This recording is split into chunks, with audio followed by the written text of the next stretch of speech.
Welcome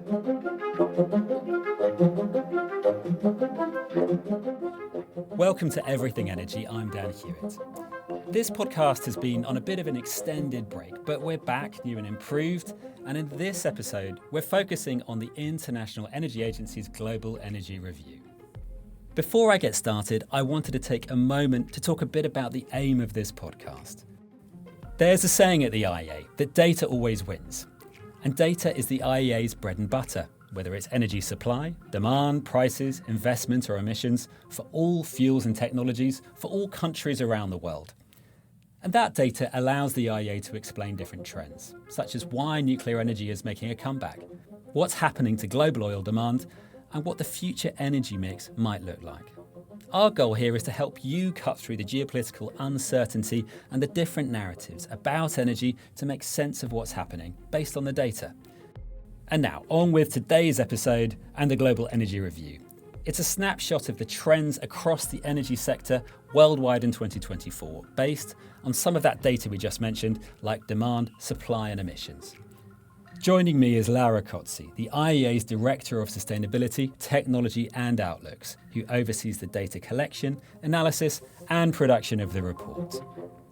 Laura Cozzi, welcome to the podcast. Now, could you start by telling me a little more about the purpose of this report? Because this isn't about future trends or projections. It's about what's happening in the energy world right now. Is that right? Yes, absolutely. So what we have decided to do is to provide analysts and the world in general with the latest picture that covers all fuels or technologies or regions on what happened in the world of energy in 2024. So it really taps into all the mines of data that we have at the IEA, from oil to solar, from wind to nuclear, from coal to heat pumps. So really covering all of energy and just providing a picture of what happened in 2024. So let's go into the top line of the report. And that is really that the amount of energy the world is using is increasing. So demand rose by 2.2%, and the average for the last decade was just 1.3%. So tell us about what's driving that increased need for energy. So you got all the numbers right, which makes my life easier. And maybe we can just try to understand why did we see last year such a big growth in energy demand. So it's, as you mentioned, it's a very strong rebound compared to what happened over the past decade. And we try to understand why did that happen. So when you look at GDP, the global economy, it did do a bit better than the past decade, but the economic activity per se does not explain all this big growth. So when we dig into the number, we actually understand that there is one big driver, which is a big increase in electricity demand. And all the fuels and technologies that we need to produce this electricity account for the vast majority of this growth, actually 70%. So it's really an electricity story, what happened last year. Electricity demand grew very strongly, and this brought up energy demand for all fuels and all technologies. Well, you mentioned electricity there, so let's just dig into that a bit, because electricity demand rose by 4.3%. So how significant is that figure? How big a figure is that? It's huge. It's very simply put, we need to imagine that basically the incremental electricity demand we added in 2024 is equal to the entire electricity demand of Japan. So it's a very big number, much bigger than what we have seen over the past several years. So I think it's important to understand why did we see this big demand growth. And I would say that there are three different trends. One, if you may all have seen actually that 2024 was a very particular year in terms of breaking records on temperature. Was the hottest year on record in many regions of the world where it's already hot and people actually have air conditioners. So going through very hot summers, they switch to some air conditioners more, therefore pulling up electricity demand. So the first big item was needs for cooling. But it was not the only one. Last year, we saw very big increase in data centers in certain regions of the world. And this investment in data centers, so data centers are very electricity hungry, brought up electricity demand as well. So that's the second big item is the digitalization of our economies that is continuing at a faster pace. And the third is that we are selling more and more of electric consuming items, for example, electric vehicles. So really three big items that pushed up demand: cooling needs, digitalization, and the overall electrification of the economies. So we can see where that demand has come from. So could you tell us a bit more about which fuels and technologies have met that demand? Yeah, so what's very interesting is actually we saw a growth of all the fuels and all the technologies. The largest portion of the additional demand was met by renewables, and we can come back to that in a second. The second largest part was actually natural gas, and then we've seen all the other fuels, so oil, coal, and nuclear. So all of them actually contributed in different part, but the two largest one were really renewables and natural gas.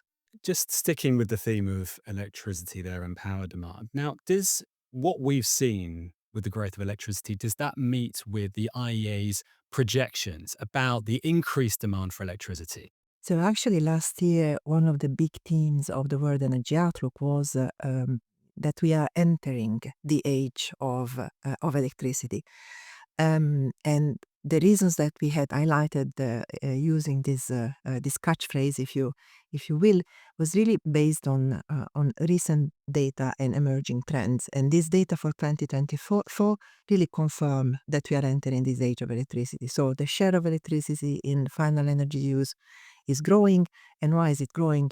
Very simply, electricity is growing at twice the rate as energy demand. So while all other fuels are still important, the importance of electricity in our economies is growing vis-a-vis the other. So that's why we're saying we are entering the age of electricity, and the data for 2024 completely confirm that trend. You mentioned renewables there. They have Mm. met a large percentage of that increase in demand. So maybe you could put that into context. How big a moment is this for the renewable sector? I will give a number and then I'll try to put it in context. So when we look in particular at solar and wind, it was the 22nd year in a row that the capacity additions broke records. And sometimes when you give capacity numbers and we're talking about 700 gigawatts, we say, ah, it's huge, but we all know that solar and wind cannot produce electricity all the time. So sometimes we think, okay, the capacity number per se doesn't give us a good indication of how much energy did they really produce. And I personally found really astounding the number in terms of actual electricity produced, not the capacity installed. So when we look at the electricity they produced, they basically met by themselves over 70% of the additional electricity demand. And when we look at other sources to compare, we need to go back 10 years for the addition of coal to match what renewables, solar and wind in particular, did in 1 year. If we compare with natural gas, we need to go back 8 years to actually have the same increment. So it is really, really major.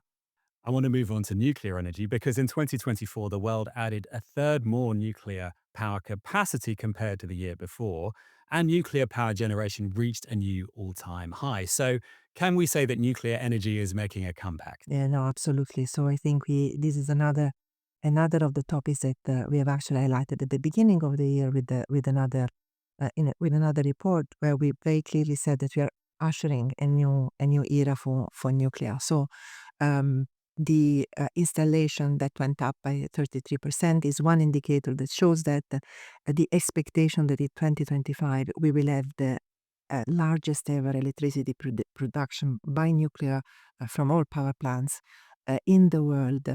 Renewed interest in extending lifetime of existing reactors is another indication that this nuclear is becoming more and more important. And let's not forget new nuclear technologies, in particular small modular reactors that are becoming more and more popular, including by the fact that they are of big interest by the tech companies that are interested in having clean and reliable electricity. So when you put all of these factors together with the fact that energy security has really become once again front and center in policymakers' mind. We have absolutely do see a big, big interest, renewed interest in many countries around the world, even more than we had just a couple of years ago. I want to ask you a bit about where this increase in energy demand is happening. So tell us what we learned about the way that advanced and emerging economies are using energy. Yeah. So I think this is a really important point. I think a theme that we are consistently seeing over the past several years is most of the additional demand is coming from emerging markets and developing economy. And this is the case also for 2024, where we're seeing that 80% of the growth was actually coming from those countries. But let's try to delve a bit deeper into that. What we are seeing is the following, especially Asian countries like India, Southeast Asia are really growing very, very fast. So we are seeing growth rates of above 4%. So the fastest growing are really located in emerging Asia. Now, the largest growth is still happening in one country, and this is China. But we need to understand and put China in the world context. In terms of energy, China is consuming 26% of global energy use. But China is really changing. So if we think back at the beginning of the year 2000s, energy demand in China was growing at over 8% a year. Then we started at the beginning of the 2010s, and it was for 4.5% a year. And this year, it grew for the first time less than 3%. So why is this happening? This is happening because the economy in China is slowing down, but it's also transforming into lighter industries and meeting this incremental demand in a much, much cleaner way. So while China remains the largest growth, is really slowing and is transforming the way energy, the global energy landscape is shaping. Third, very important point, coming out of several years where we had seen either stable or in some cases contracting energy use in advanced economies. Well, 2024 breaks that trend in a very significant way where we see the United States being the third largest growth in terms of energy demand, just after China and India, where we see Europe coming back to growth. Last time we saw growth was in 2017. So we need to ask ourselves, why is this happening? And I think the very important point is, once again, a big uptick in electricity use that is bringing up demand in advanced economies. And therefore, all sources needed to produce electricity going up again. So you mentioned growth. There's big growth coming in emerging economies, and then slightly smaller growth in advanced economies, but that has been slow for years. So which is more significant? Is it the uptick in advanced economies, or is it the huge growth we're seeing in emerging economies? I think they're both significant in different ways. So in terms of volumes, it's very, very important to understand what's happening in China, in India, in Southeast Asia. Because in global commodity markets, volumes is what actually then makes a change in prices and the supply-demand balance overall. So we absolutely need to understand what's happening in terms of the volumes there to understand and anticipate what can happen to global markets. But the fact that advanced economies are seeing an uptick after years where we had been seeing sluggish demand is very, very significant. So going deeper in understanding why that's happening is going to be extremely important to anticipate the changes in future years. So I go back to something you mentioned at the beginning, that we are entering the era of electricity. And I think really in advanced economies, this is a very important driver of this change that we have experienced over the past year. So let's turn to fossil fuels. Yes. Now, there's a different story for oil and natural gas. So why is the demand for natural gas growing so much faster than oil?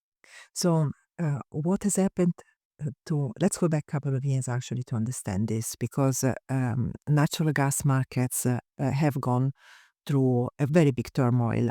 In 2022, with Russia's invasion of Ukraine, we had prices going off the roof. And a big consequence, not only on supply, but also on demand that contracted. So we had gas demand not going up, but going down in 2022. And it took time for markets to rebalance. So we went through a year, 2023, where we started seeing rebalancing, and 2024 is really the year where we're seeing not only very robust growth, we are seeing growth everywhere. Europe has mildly returned to growth. The US has seen a very significant growth. China has continued to see robust growth. And we have really seen booming demand in other emerging countries and developing economies, well above the average of the past decade. If you look at the drivers there, I think it's important to underline the both industrial needs, so we're using natural gas to produce stuff, but also natural gas needs to produce electricity, going back to the cooling needs we mentioned at the beginning, was also a very, very important driver. So focusing on oil again. So oil demand grew slowly at 0.8%, and that meant oil's share of total energy demand fell below 30% for the first time. So does that fit in with what the IEA has been saying in its forecast about the way that the world is going to be using oil?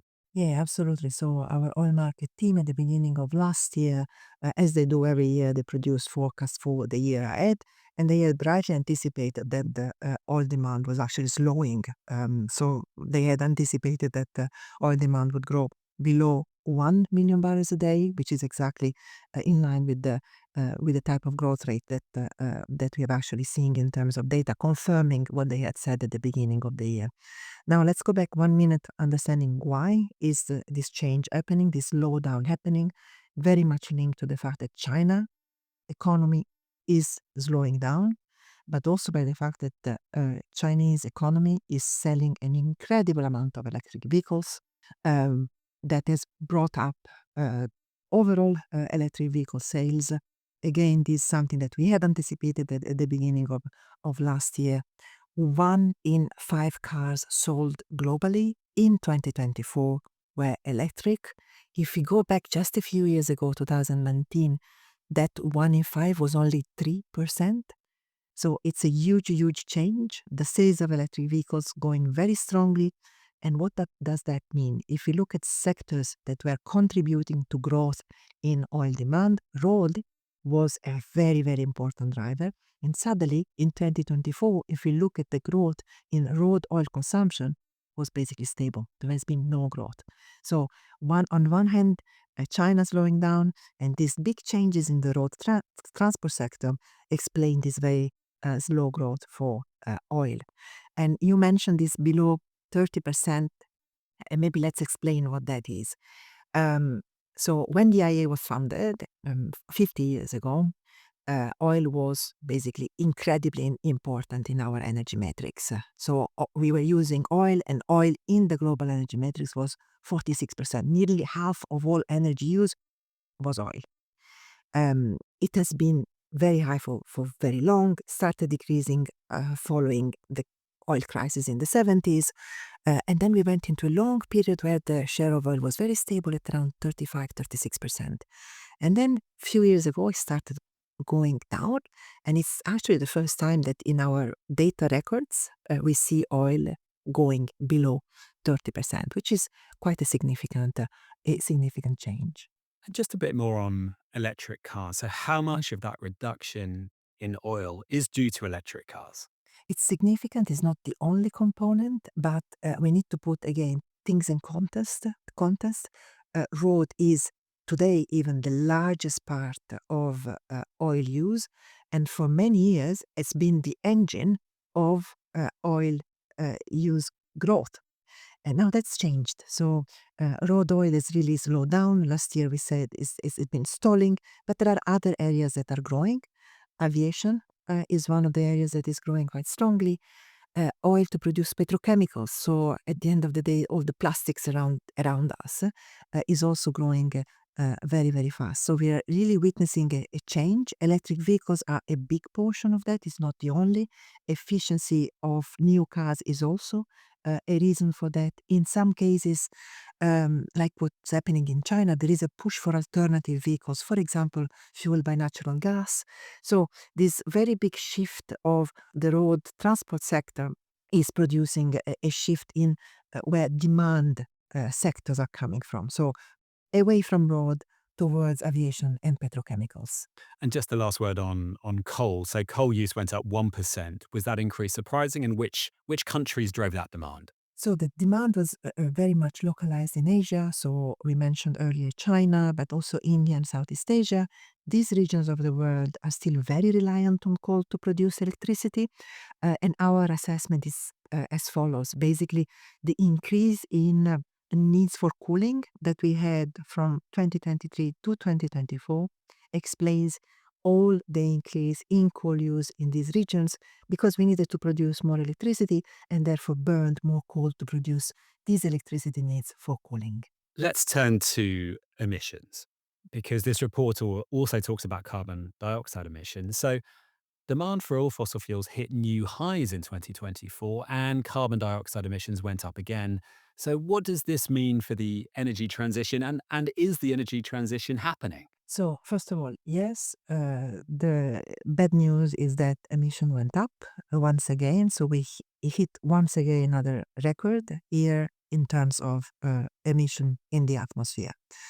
Um, I think we need to go a bit deeper, though, to understand that a big change is happening, and we are really witnessing in the data as well.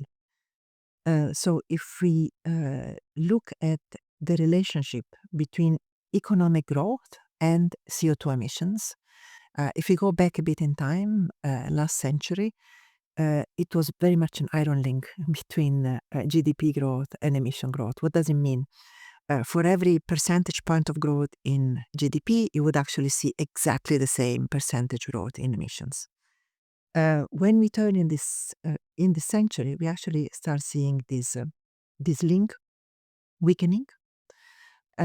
And over the past decade, this link has weakened even further. So last year, we have seen GDP growing 3.2% and emission growing 0.8%.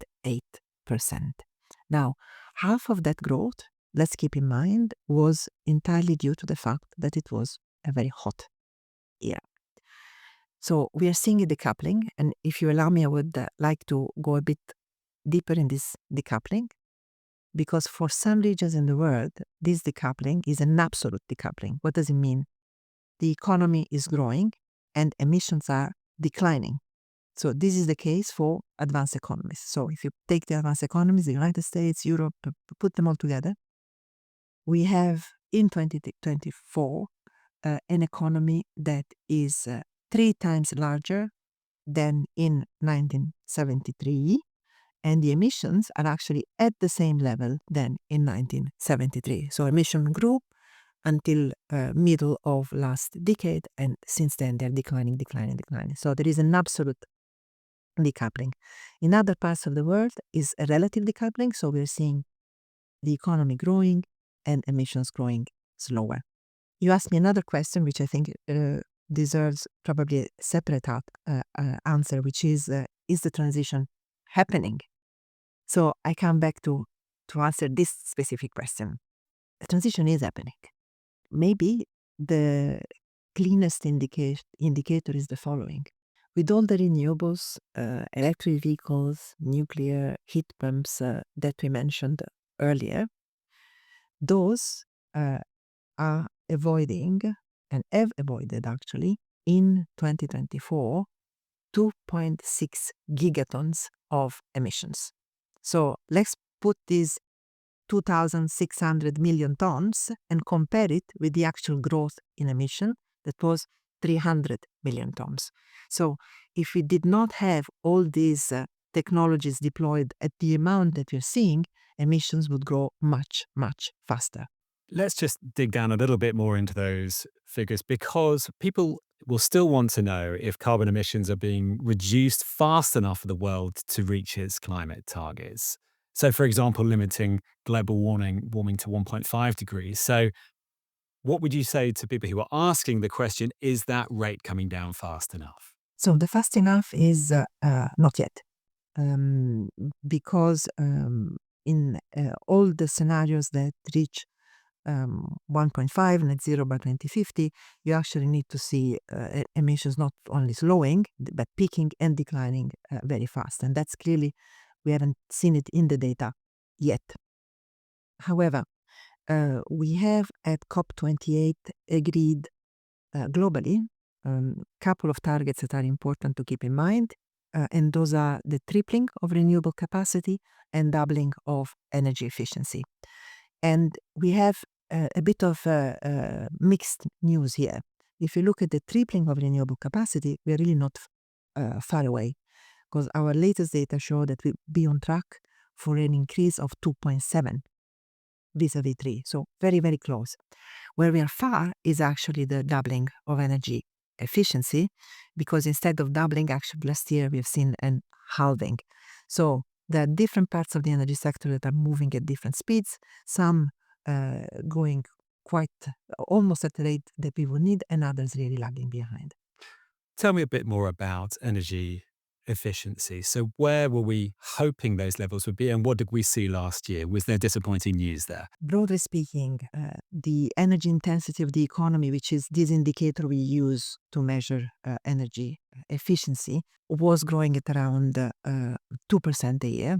And when the targets for 2030 were set to be aligned with the 1.5 degree scenario, we said it should be doubling that, which means we were at 2%.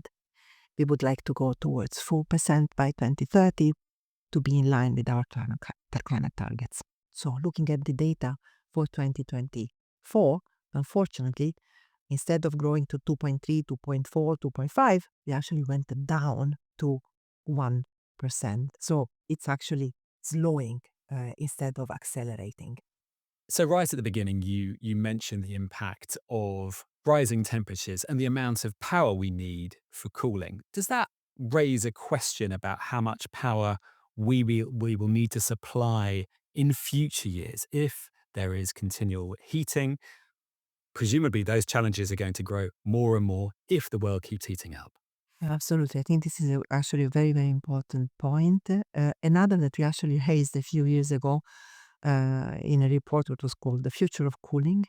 But what we're seeing in data, certainly not only for 2024, but 2023 was similarly going in the direction of increasing demand for cooling. What we're seeing is that the vast majority of the population actually lives in area where the cooling needs are very high.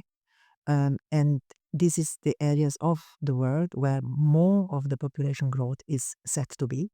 And these are the areas of the world where we are seeing the impacts of extreme temperatures being the most relevant. So, if you want, the population map with the heating map are very, very, very much corresponding.